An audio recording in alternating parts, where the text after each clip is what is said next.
Hello दोस्तों, स्वागत है आपका आज के एक न्यू वीडियो के साथ। दोस्तों, आज की वीडियो में बात करने वाले हैं गुजारा भत्ते के ऊपर। यानी कि कोई भी पति अपनी वाइफ को मेंटेनेंस देने से, गुजारा भत्ता देने से कैसे बच सकते हैं, क्या क्या स्टेप्स उनको फॉलोअप करने हैं, तो ये सब आपको आज की वीडियो में मिलने वाले हैं। तो चैनल पर नए हैं तो सब्सक्राइब कर लीजिए, ताकि काफ़ी वीडियो आपके लिए इन्फॉर्मेटिव होने वाली है अगर आपको भी अपनी वाइफ को मेंटेनेंस देना है। और मेंटेनेंस देने में आपको कोर्ट में क्या क्या बातों को ध्यान रखना है, सारे पॉइंट्स आपकी आज की इस वीडियो में क्लियर होने वाले हैं, ताकि आपके रिगार्डिंग माइंड में सारे क्वेश्चन इस वीडियो में सॉल्व होने पाने हैं। जैसे कि हम लोग जानते हैं कि जो विवाह है एक बहुत ही पवित्र बंधन है, पर ये दो लोगों का नहीं बल्कि दो फैमिली के बीच का एक रिलेशन है, संबंध होता है। ऐसे में कई बार कुछ ऐसी सिचुएशंस आ जाती हैं कि भाई शादी के जीवन में, यानी कि विवाहित जीवन में कोई टकराव या मनमुटाव की स्थिति पैदा हो जाती है, और जो बात है वो तलाक तक पहुंच जाती है। अब तलाक होने के समय या पहले जो पत्नी है अपने पति से गुजारा भत्ता प्राप्त करने के लिए कोर्ट में एप्लीकेशन करती है, लेकिन कई पति ऐसे हैं जो अपनी पत्नी को पति गुजारा भत्ता देना ही नहीं चाहते हैं और वो इस समस्या से बचना चाहते हैं। तो इन सभी का सॉल्यूशन आपको मिलने वाला है। ऐसे में आप लोगों के मन में सबसे पहले सवाल आएगा कि अगर आप एक पति हैं और आपकी अपनी पत्नी से तलाक चल रहा है, तो फिर जो आप गुजारा भत्ता देना चाहते हैं तो उसको कैसे डिसाइड किया जाएगा। यानी कि आपके पत्नी से तलाक चल रहा है या होने वाला है, तो गुजारा भत्ता आप देना नहीं चाहते हैं, तो उससे आप बचेंगे कैसे, क्या उसका प्रोसेस होगा। तो अगर हम बात करें कि अगर कोई भी व्यक्ति जानबूझकर जिम्मेदारी से बचता है, उदाहरण के लिए अगर एग्जांपल लें कि भाई सीनियर सिटीजन आपके सीनियर पेरेंट्स हैं, या फिर अज्ञानी विकलांग बच्चों के मामले में सीआरपीसी के सेक्शन 125 से 125 के 128 तक के प्रोविजन में, तो मतलब कुछ अलग अलग सिचुएशंस हैं। या फिर सेक्शन 12 के अकॉर्डिंग जिसमें कि बात की गई है कि भाई पत्नी के पति से गुजारा भत्ता मांगने का भी प्रोविजन है, जिसमें कि पत्नी अपने पति को उत्पीड़न के लिए, यानी कि उसमें हरासमेंट के लिए मुआवजे का दावा कर सकती है, जिसमें शादी का गुजारा भत्ता, घरेलू सामान, सोना गहना वॉटेवर सब शामिल होगा। तो सबसे पहले हमारा मेन सवाल चलते हैं कि गुजारा भत्ते के केस में पति को क्या तैयारी करनी चाहिए। यानी कि आपको पता लग गया है कि भाई आपके खिलाफ कोर्ट में केस हो गया है, चाहे डिवोर्स का है, चाहे डोरी हरासमेंट जिस का भी है वटेवर, तो उसमें मेंटेनेंस मांग सकते हैं। तो आपको क्या क्या बातों का ध्यान रखना है। ऐसा सबसे पहले देखो, बैंक में ज़्यादा पैसा ना रखें, मतलब आपके लिए गोल्डन पॉइंट्स होने वाले हैं ये। तो इसलिए आप चैनल को सब्सक्राइब कर लीजिए, ताकि इस तरह की वीडियोस भी मिलते रहेंगे। सबसे पहले बात करेंगे कि भाई बैंक में ज़्यादा पैसा ना दें, कि गुजारे भत्ते के केस में पति को ये तैयारियाँ करनी है। सबसे पहले अपने खाते में पैसा ना रखें, घर को किराए पर दे दें, ताकि जो आपके घर को क्लेम ना कर पाए कि भाई मेरे को इसमें मेंटेनेंस का राइट चाहिए, या फिर तो किसी प्रकार का कोई क्लेम ना कर पाए। आप घर को किराए पर दे दो, पत्नी को घर में घुसने ना दें। और अगर घर पे आपके अगर माता पिता के नाम पर है, यानी कि जिस घर में आप रह रहे हैं अगर वो आपके माता पिता नाम पर है, तो उस पर आप केस कर कोर्ट से आप स्टे ले लें, ताकि आपकी पत्नी उस घर में प्रवेश ना कर सके। और फिफ्थ पॉइंट है कि भाई आपने कोई भी अगर LIC ली हुई है, LIC की पॉलिसी ले रखी है, तो इस बात को आप छुपा के रखें, मतलब कोर्ट में इन्फॉर्म ना करें कि भाई आपके नाम पे पॉलिसी भी है। आप जहाँ पर काम करते हैं, यानी कि जहाँ पे आप जॉब वर्क करते हैं, तो उसके बारे में जानकारी भी ना दें कि भाई आप अपना इनकम भी यहाँ छुपाने की कोशिश करें। ये ऐसा नहीं है कि मतलब मैं अनफेवरेबल या फेवरेबल हूँ, मैं जनरली एक टिप्स आपसे शेयर कर रहा हूँ कि भाई एक हस्बैंड को मेंटेनेंस से बचने के लिए क्या क्या पॉइंट्स करना है। आपने अगर बच्चों की कस्टडी के लिए अगर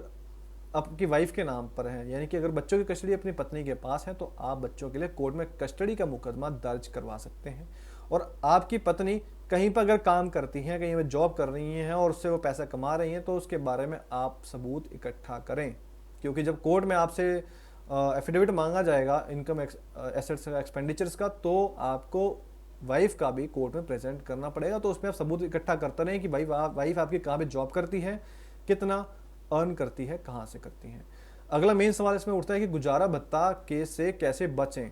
तो देखो दोस्तों, सेक्शन 125 सीआरपीसी के तहत एक पति जो है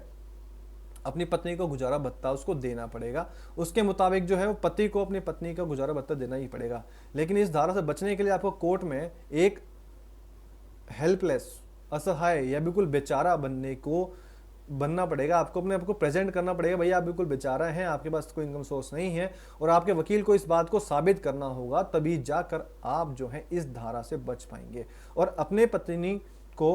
अपनी वाइफ को आपको गुजारा भत्ता नहीं देना पड़ेगा। यानी कि गुजारा भत्ता देने से बचने के लिए सबसे पहले जो पत्नी के द्वारा फाइल किए गए केस को आप क्रॉस वेरीफाई करना होगा, तभी आप उसके against wrong maintenance alimony case file कर सकते हैं। उसके बाद अगर हम देखें कि भाई गुजारा भत्ते के केस होने के बाद हस्बैंड क्या करेगा, तो सबसे पहले देखो आपके खिलाफ कोर्ट में गुजारा भत्ते का केस हो चुका है, तो सबसे पहले आप कोर्ट में जाएं और आपके पति ने वाइफ ने जो पिटीशन फाइल किया हुआ है उसकी आप एक सर्टिफाइड कॉपी या उसकी कॉपी जो है नकल की पिटीशन की निकालें, उसका जवाब बनाएं। या फिर आपको अगर सर्विस हो गई है, सम्मन हो गया है, आपको नोटिस हो चुकी है, तो फिर आप उसका रिप्लाई बनाएं।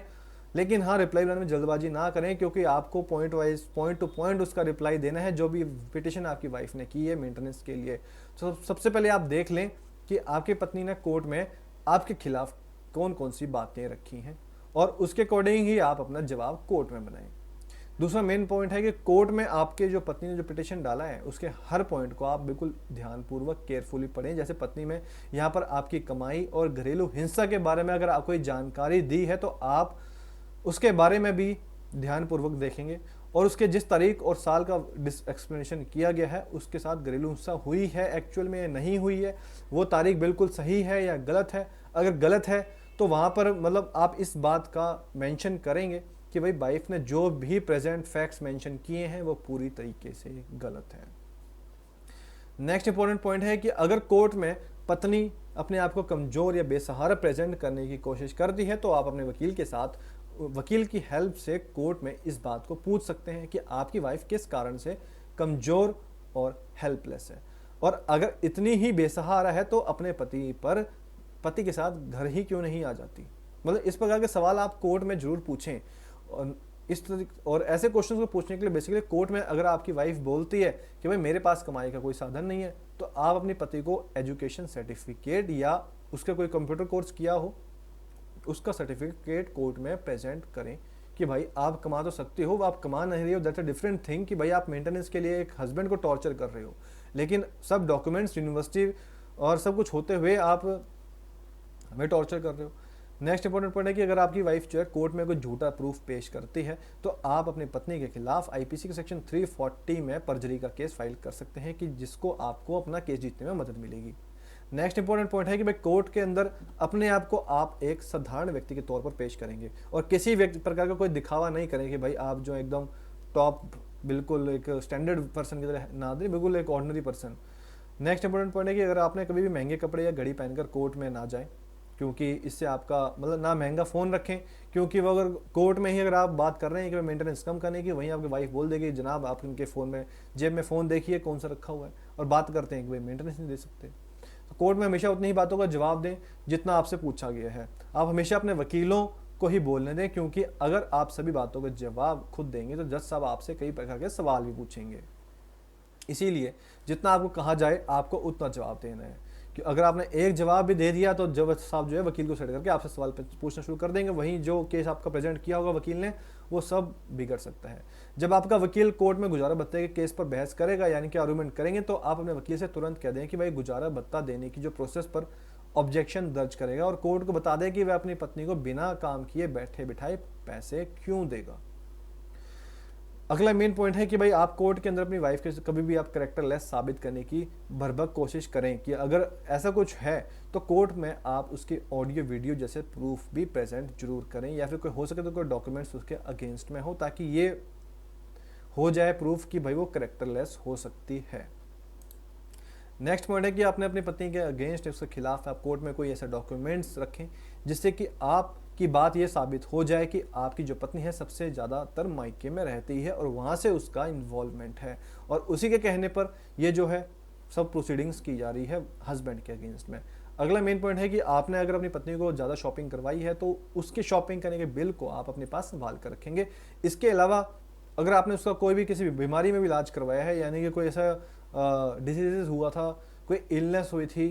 एलिमेंट, तो उसके लिए भी आप उसके बिल संभाल के रखें। नेक्स्ट पॉइंट है कि भाई कोर्ट के अंदर आप इस बात को बार बार दोहराएं कि आप अपनी पत्नी को भाई रखना चाहते हैं,